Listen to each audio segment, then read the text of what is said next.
wala naman akong feelings or reaction doon.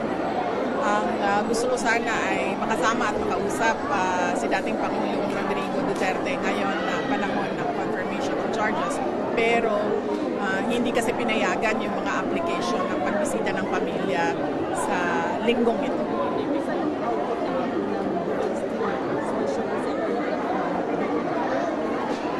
Nagpapasalamat ako.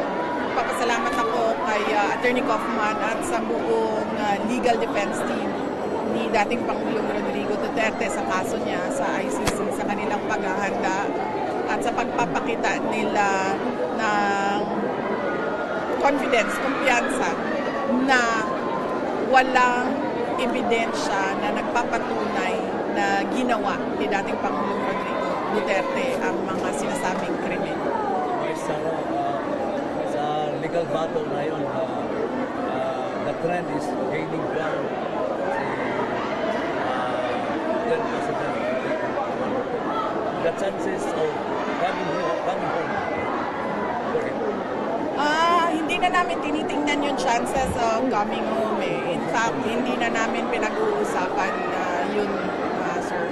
Kung makikita nyo doon sa statement niya sa court, ay sinasabi niya sa court na natanggap ko na posibleng dito ako mamatay sa kulungan ng ICC. Nandun yun. Nakalagay sa statement niya sa court na nagsasabi na hindi siya a-attend sa mga hearings ng confirmation of charges. Nakalimutan na kasi ata ng mga tao kung ano yung essence ng EDSA, ng 1986 EDSA Revolution.